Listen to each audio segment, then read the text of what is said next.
Olá, está começando pela TV Mackenzie mais um Café Pensamento, o programa para aqueles que não têm medo de debate. Hoje nós temos a presença da professora Sueli Garcia no primeiro bloco e depois do segundo bloco vamos ter a professora Ila Rosete, que vamos falar hoje a respeito de moda, tendência, contemporaneidade. Para começar, professora Sueli, obrigado por ter aceito aqui o nosso convite.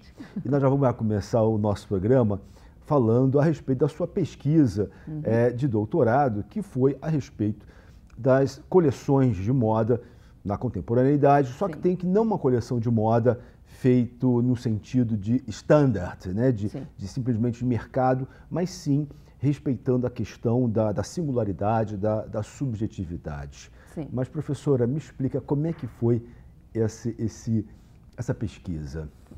Acho que uma das grandes preocupações que eu sempre tive foi a questão do autoconhecimento. E eu acredito que tem um valor inestimável aí sobre a consciência de estar no mundo, de ser quem é, e que por trás tem todo o desenvolvimento de um processo criativo. E a questão da subjetividade, como isso tem um peso dentro de todo esse processo.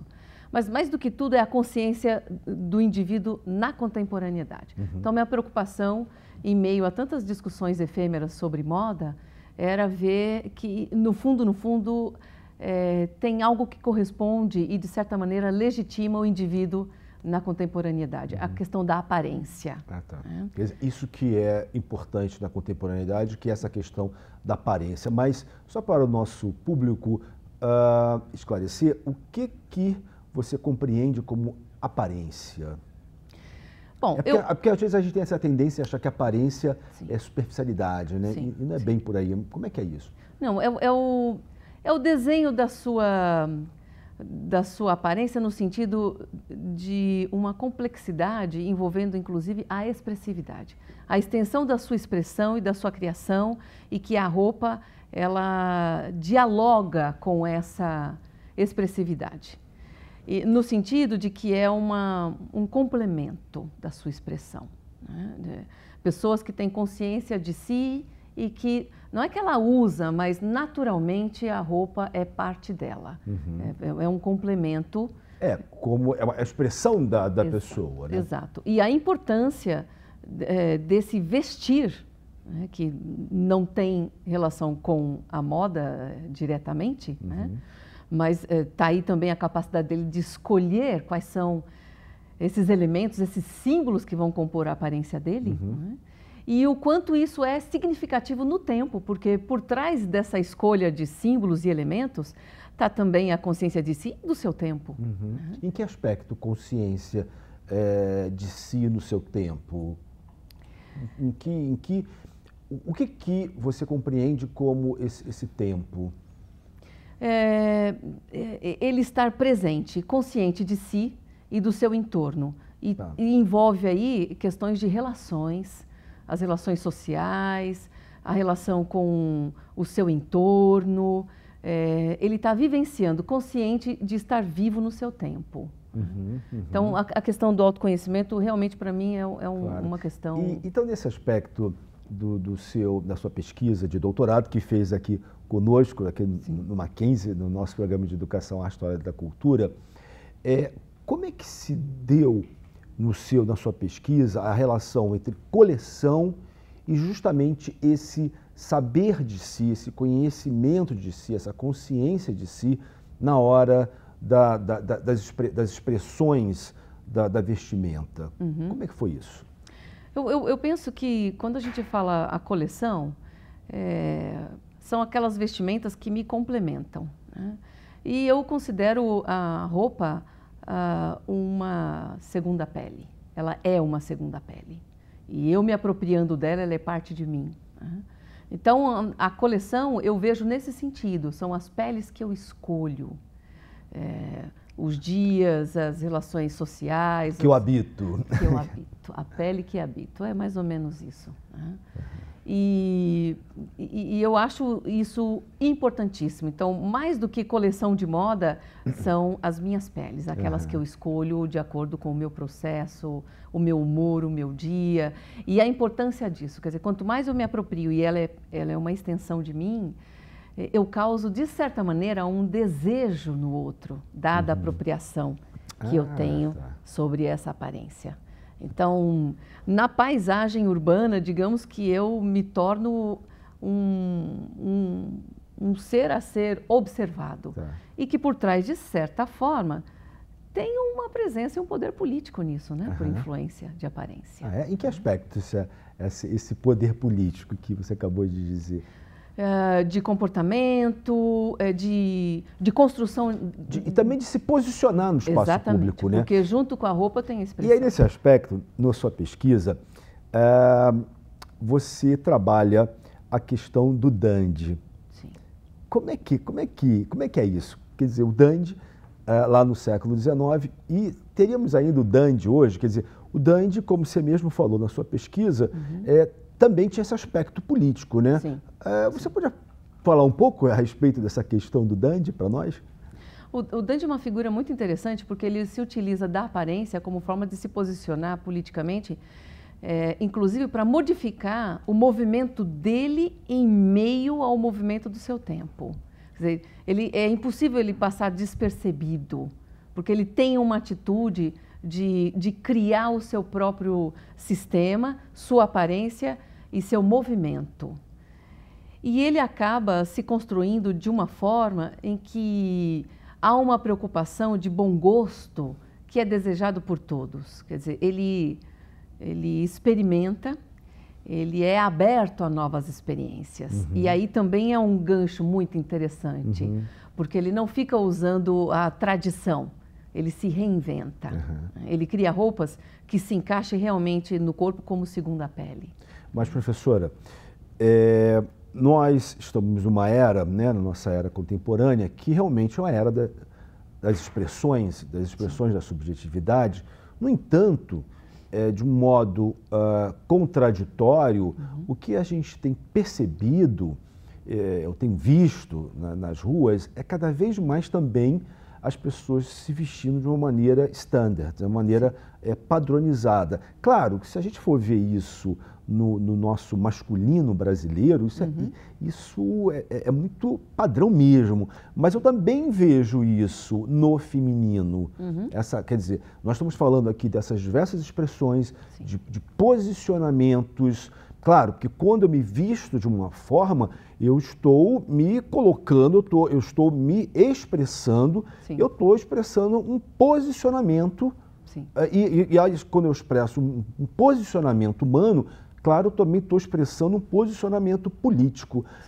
Como é que você vê isso, essa contradição de, ao mesmo tempo, vivemos uma era das expressões da subjetividade, né, das possibilidades de ser, mas, contraditoriamente, a gente vê esse padrão.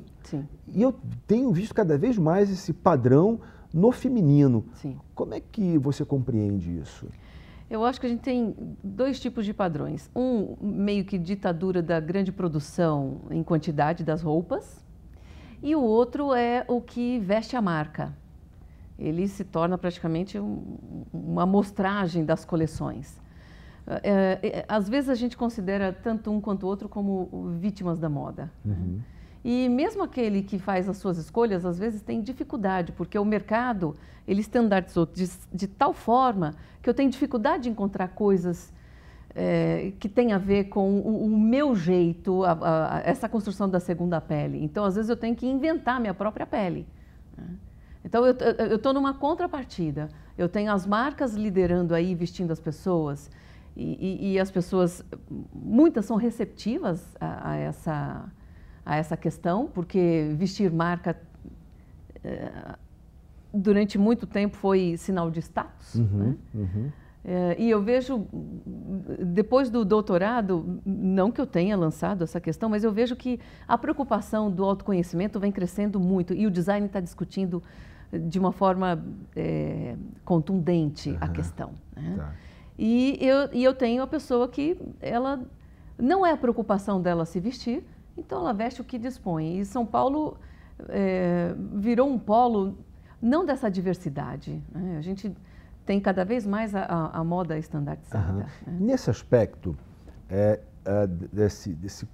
quer dizer, cada vez mais esse espírito do standard, do padrão, você tem desenvolvido alguns projetos a respeito de tendências na área do design. Você podia falar um pouco sobre isso? Quer dizer, desse seu novo projeto, sim, que você tem, inclusive, com uma colega sua, que no segundo bloco vai falar para a gente. Como é que é isso? Como é que se dá esse projeto? Sim.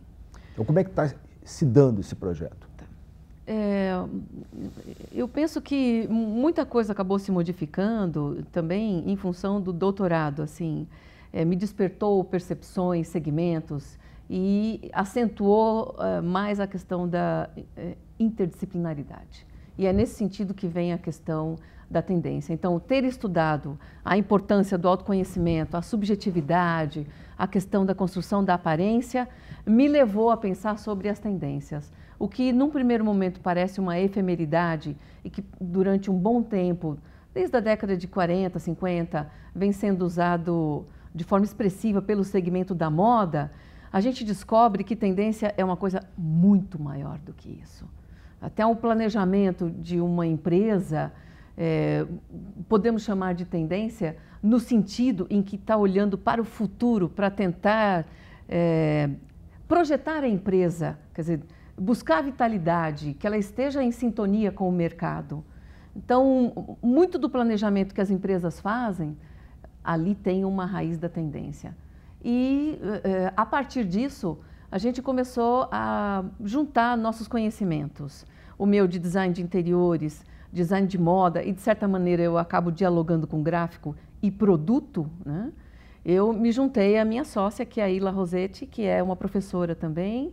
Então, nós temos a prática e a teoria, né? Ela vem de interiores, é uma arquiteta que vem de interiores.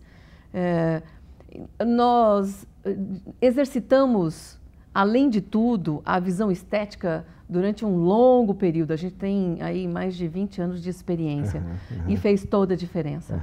Então, a gente queria falar de interiores de um jeito mais nosso, mais próximo. Nós estamos falando, discutindo às vezes tendências que não faz parte nem da nossa cultura, são de outros países, e a gente tem essa característica de se alimentar na criatividade de muitas referências fora. E estamos esquecendo a potencialidade. E o Brasil vem sendo um ponto-chave, as últimas, a última década ele é o ponto-chave. Então a gente definiu, nosso foco é Brasil, cultura brasileira e a relação multidisciplinar, partindo de interiores e produto e depois dialogando com os outros segmentos que é a nossa praia. Ok. Então nós vamos continuar no segundo bloco falando sobre esse design de interiores e como que o Brasil, então, cada vez mais é tendência. Fique com a gente.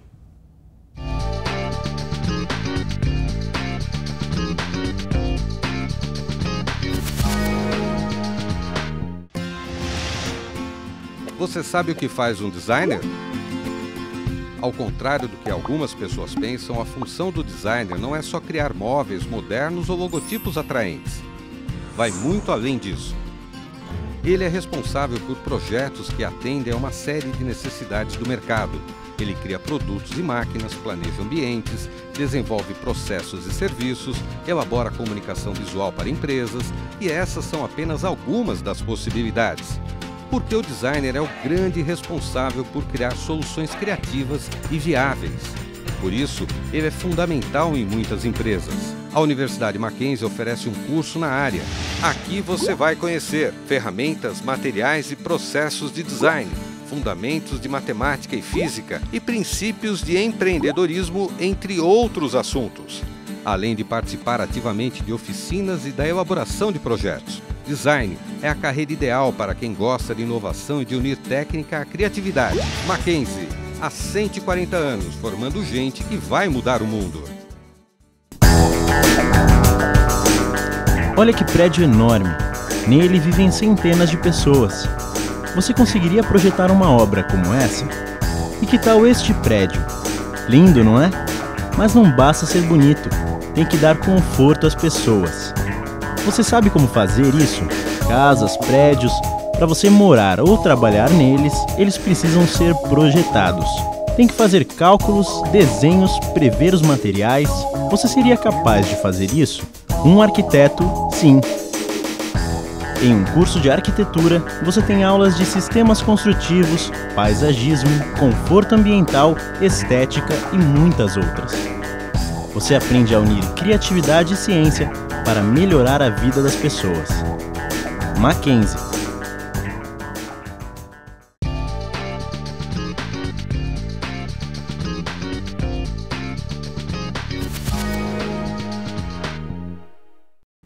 Olá, estamos de volta ao Café Pensamento.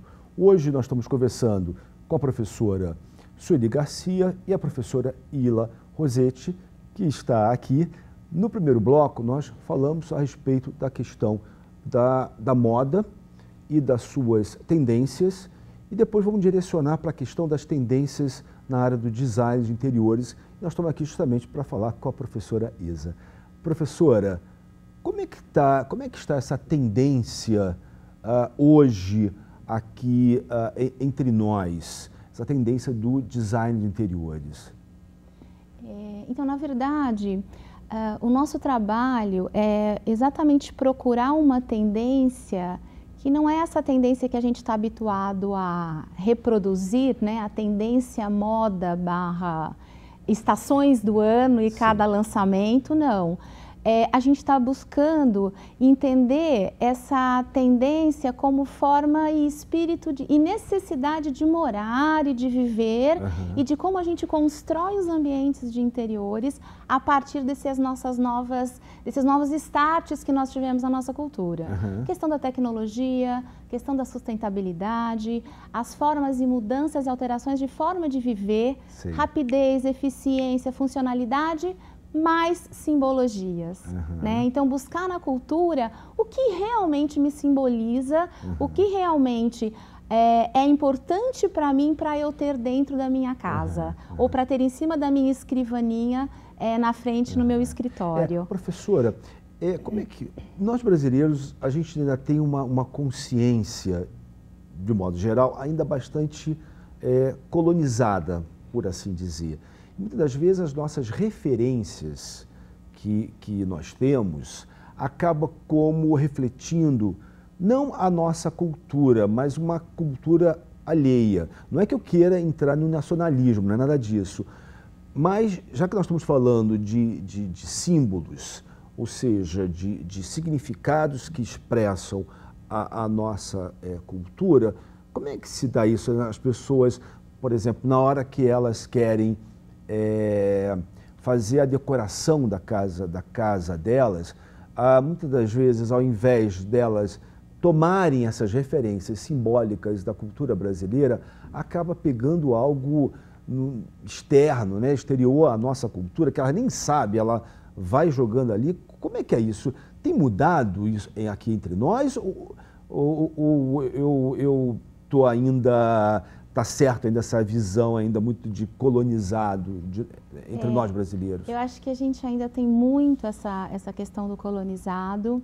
As pessoas têm uma facilidade hoje muito grande em ir buscar referências fora, né? Mas acho que uma das coisas mais importantes que nós, foi onde deu o nosso ponto de partida para estudar a tendência. Você e a professora Sueli. Eu e a professora Sueli, né, que é a minha sócia na nossa empresa, na P.O. Box, foi quando nós fizemos uma viagem na Provence e nós entendemos lá, observando, ficamos 20 dias caminhando por várias cidades na Provence e entendendo que o nosso estilo provençal, né, que chega para a gente aqui hoje, que as pessoas querem os seus quartos provençais, as suas salas de almoço provençais, ela tem muito mais a ver com o nosso estilo mineiro, né, do Sudeste, da questão dos elementos mais rústicos, das cores um pouco mais pálidas. Tem muito a ver mais com isso do que o provençal que a gente está habituada, que passa pelos Estados Unidos e chega até a gente.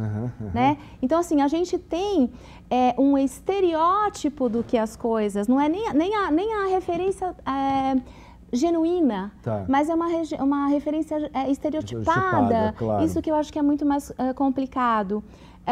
Quando fomos para a Escandinávia, que ficamos também fazendo a gente faz muito a busca dessas referências para a gente fazer uma interlocução da onde a gente vai buscar isso aqui no Brasil, aonde a gente encontra isso. E aí a gente vai para o nosso gaúcho, né? A gente vai para os pampas e entende essa simplicidade de expressão dentro da casa, essa necessidade do aquecer, do acolhimento, de quais os materiais que a gente utiliza.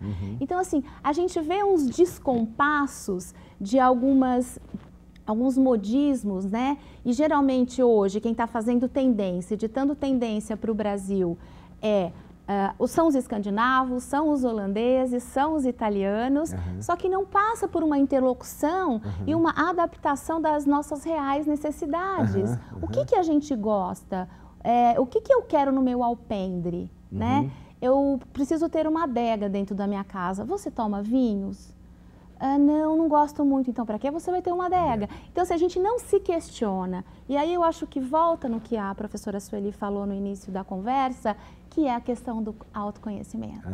Se eu não me conheço, se eu não sei o que eu realmente gosto, o que faz parte da minha história, o que faz parte da minha memória, como é que eu traduzo isso no meu espaço? E aí, quer dizer, se eu não tenho esse autoconhecimento da minha própria cultura... Exatamente, né, exatamente. E como é que é agora esse novo projeto seu e da professora Sueli? Como é que, na prática, como é que está rolando isso? Na verdade, ele vem de uma construção, a gente, né, ficamos há 2 anos fazendo uma... Porque vocês têm uma empresa agora de tendências, Temos não é uma isso? empresa de tendências voltada para a tendência, mas adaptada ao Brasil, né, olhando para a nossa necessidade, olhando para o nosso povo, para a nossa cultura, para as nossas diferenças regionais.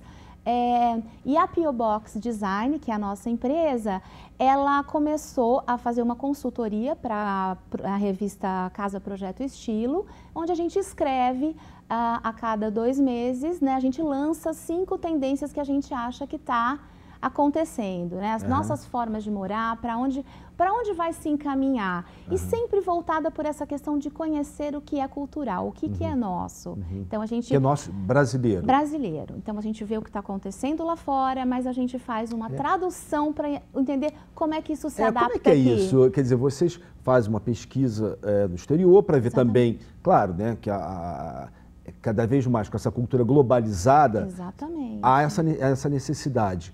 Mas como é que vocês, quando vão fazer essa pesquisa no exterior, vocês já têm um foco?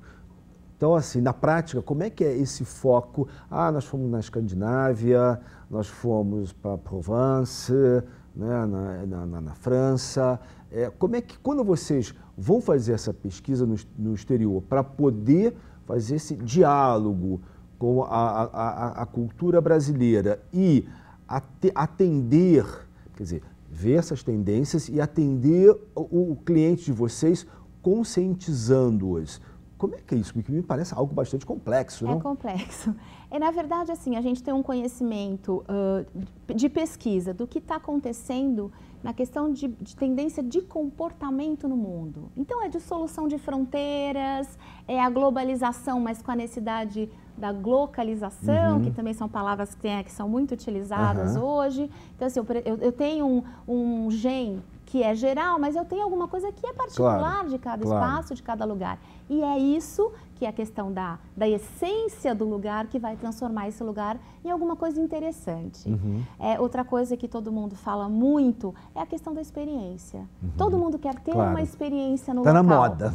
É moda, né? Não é tendência, é moda. Ter experiência. Ninguém sabe exatamente que experiência que quer. Aliás, muitas vezes não sabe nem o que é experiência. Não sabe nem o que é experiência. Também porque não se coloca, não coloca o corpo no espaço para sentir a experiência. É que também, né, professora, tá difícil, né, com a questão, por exemplo, da internet, do Facebook. Cada vez mais eu só fico nesses espaços virtuais e não me possibilita realmente eu ter essa experiência como vivência. Exatamente. Né? Então, isso faz muito parte da nossa metodologia de trabalho. É ir para tal lugar, experimentar o que é viver, como as pessoas vivem, colher simbologias daquela cultura. E aí sim, como a gente já tem um conhecimento geral do que está acontecendo como tendência no mundo, a gente consegue fazer essa tradução. Não que a gente vá para tal lugar buscar alguma coisa. Isso vem depois. Então, a gente foi para a Escandinávia e percebemos que na Escandinávia nos dá indícios mesmo pela questão de temperatura, né, de formas dessa necessidade de ficar em casa, que isso tem muito mais a ver com o nosso sul do país. Tá. Então isso vem depois e essas costuras a gente vai fazendo juntas, né? Cada uma com a sua experiência, com o seu olhar diferenciado. E aí a gente cria uma possibilidade de uma tendência, por exemplo, do primitivismo. Tá. Onde a gente pega Álvaro Alto e pega uma forma de se morar no sul, nos Pampas Gaúchos. Mas, professora, para nós terminarmos, infelizmente, qual é a sua visão, o que tem sido tendência entre nós em design de interiores aqui no Brasil? A gente tem uma tendência que busca, na verdade a nossa vontade é que essa tendência busque a essência, né? Então é uma briga aí entre estilos e a essência e a conversa de como isso pode mostrar a nossa terceira pele, que é a nossa casa e o nosso lugar de trabalho. Professora, infelizmente nós terminamos. Muito obrigado. Obrigada a você, Paulo. Obrigado a vocês que têm nos acompanhado e até o próximo Café Pensamento.